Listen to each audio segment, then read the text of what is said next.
एक शातिर किराएदार ने दी बीरबल को चुनौती। दोस्तों कहते हैं उस रात के बाद आगरा की गलियों में दरवाजे ज्यादा देर तक बंद रहने लगे, क्योंकि उसी रात एक ऐसा आदमी सामने आया जो मुस्कुराते हुए सच छुपाता था और सच बोलते हुए झूठ बेच देता था। दिए की कापती लौ में बीरबल ने पहली बार उसे देखा। साफ कपड़े, झुकी नजर और आवाज में ऐसी मिठास कि सामने वाला अपने ही सवाल भूल जाए। वह किराएदार था, नाम बताया रघुनाथ और दावा किया कि उसे सिर्फ एक कमरा चाहिए, बस एक कमरा और कुछ नहीं। अब सोचिए, आगरा जैसे शहर में जहां हर पत्थर के नीचे कहानी दबी हो, वहां बस एक कमरा मांगने वाला आदमी क्या सच बोल रहा होता है। यहीं से कहानी पलटती है। संध्या ढल चुकी थी। लाल किले की छाया यमुना पर लंबी पड़ रही थी। बीरबल रोज की तरह शहर की खबरें सुन रहे थे। कौन किससे नाराज है, किसकी जमीन पर किसकी नजर है। तभी एक बुजुर्ग मकान मालिक कांपते हाथों से झुका। महाराज, मेरे घर में रहने वाला किराएदार कुछ ठीक नहीं लगता। बीरबल ने सिर उठाया। ठीक नहीं मतलब? वो रात में जागता है, दीवारों से बातें करता है और हर हफ्ते किराया पहले से ज्यादा देता है। बिना पूछे। खामोशी गहरी हो गई। अजीब बातें अक्सर झूठ होती हैं, लेकिन कभी कभी सबसे खतरनाक सच। बीरबल उठे।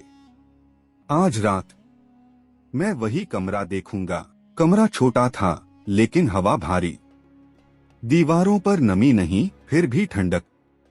कोने में एक संदूक बंद और बीच में बैठा रघुनाथ मुस्कुराता हुआ। स्वागत है बीरबल जी, उसने कहा, जैसे इंतजार कर रहा हो। अब जरा रुकिए। आप सोच रहे होंगे उसे कैसे पता चला। यही सवाल बीरबल की आंखों में भी चमका। आपके आने की आहट पहचान ली, रघुनाथ बोला। जो सच सुनने आता है उसकी चाल अलग होती है। पहला वार।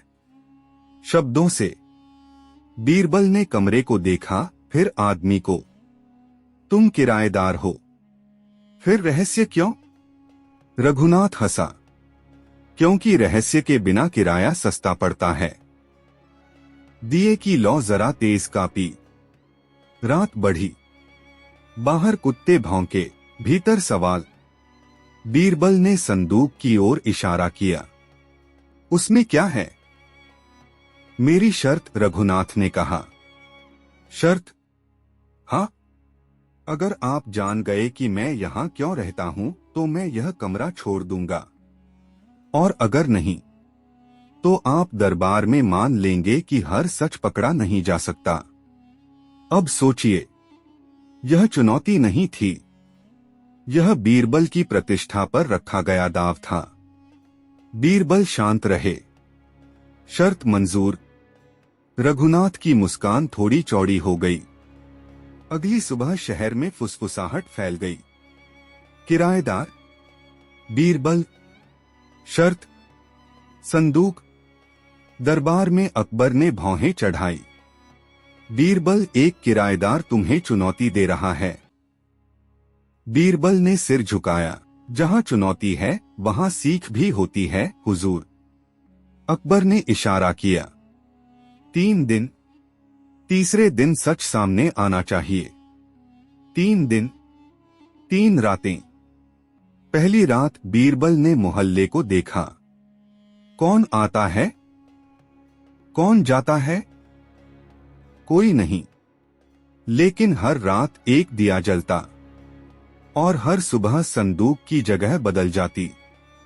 अब सवाल उठता है, बिना बाहर निकले संदूक हिलता कैसे? दूसरी रात बीरबल ने दीवारें थपथपाई।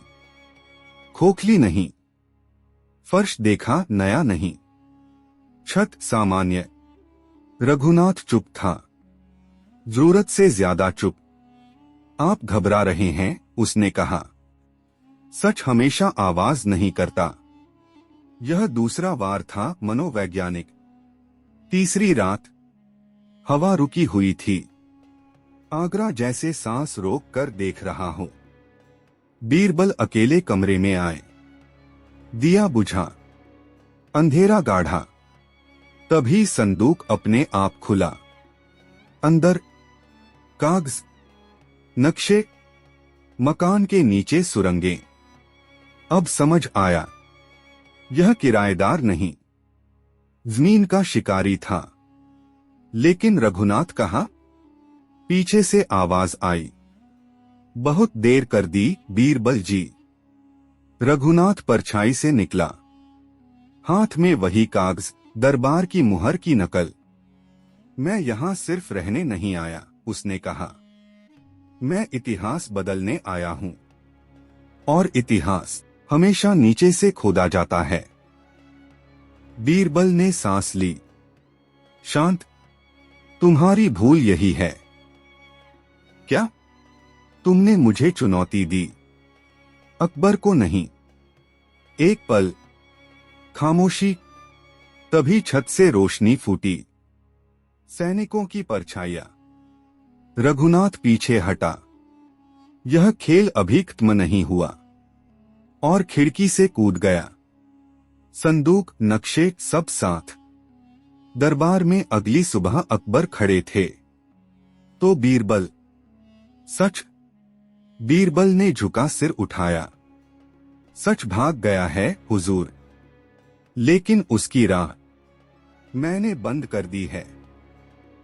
अकबर ने मुस्कुराकर कहा, या शायद खुली छोड़ दी। बीरबल ने कुछ नहीं कहा, क्योंकि कहीं दूर यमुना के किनारे एक दिया फिर जल उठा था, और उसी रोशनी में रघुनाथ की मुस्कान। क्योंकि असली चाल अभी चली ही नहीं थी। दोस्तों, उस रात सबको लगा कहानी खत्म हो गई, लेकिन असली सच्चाई ये थी, कहानी वहीं से शुरू हुई थी। यमुना के किनारे जलता हुआ दिया कोई आम संकेत नहीं था।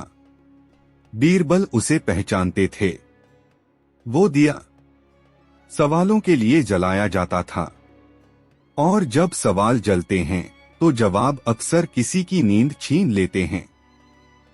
अकबर ने दरबार बर्खास्त कर दिया था, लेकिन बीरबल के लिए वो रात अभी शुरू हुई थी।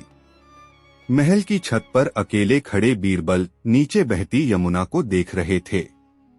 पानी शांत था, लेकिन बीरबल जानते थे, शांत पानी सबसे गहरी चाल छुपाता है। अगर वो सिर्फ जमीन का शिकारी होता, बीरबल ने खुद से कहा, तो मुहर की नकल क्यों करता? अब सोचिए, एक किराएदार, सुरंगें, दरबारी मुहर और खुली चुनौती। ये चोरी नहीं थी, ये दिमागी युद्ध था। उसी वक्त पीछे से आवाज आई, आप आज भी सोए नहीं बीरबल जी। ये आवाज थी नौकर नहीं, सैनिक नहीं, ये आवाज थी इतिहास की। तानसेन, तुमने भी दिया देखा? बीरबल ने पूछा।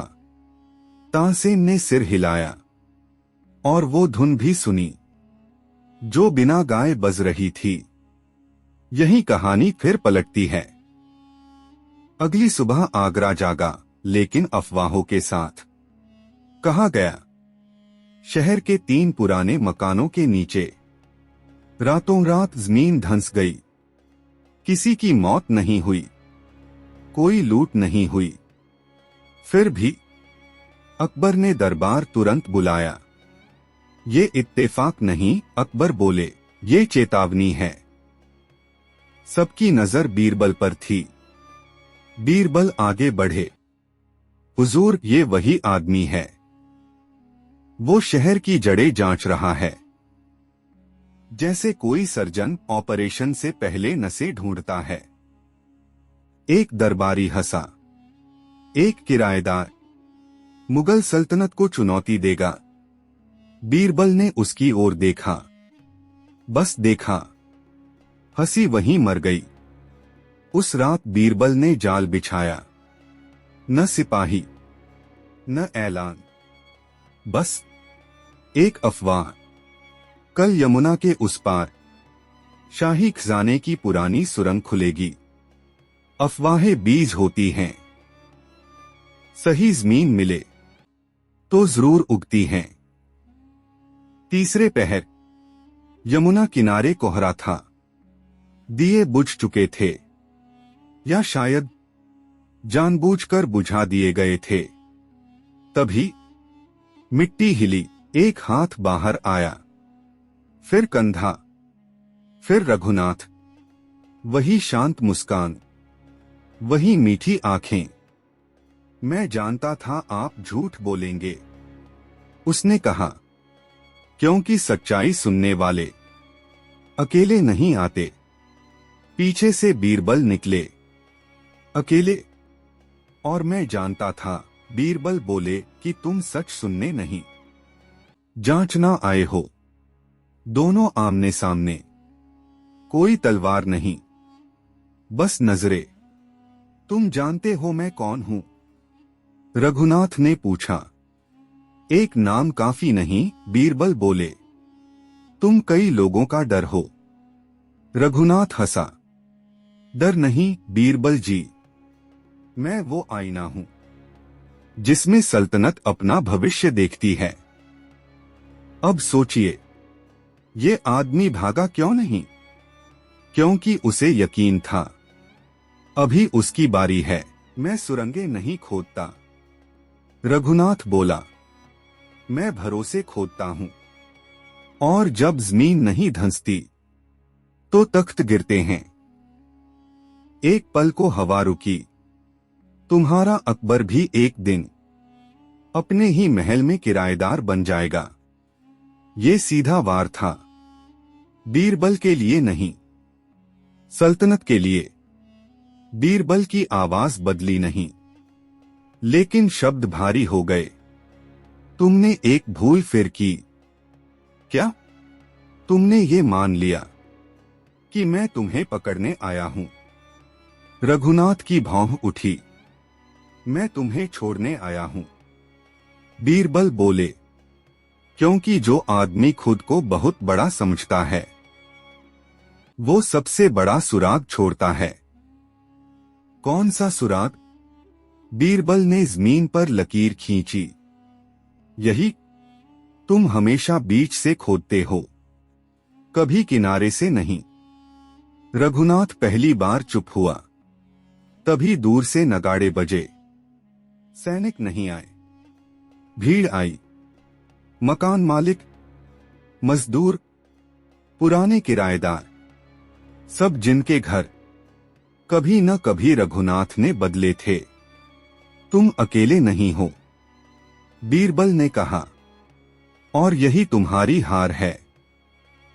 रघुनाथ पीछे हटा, कोहरे में घुलता हुआ।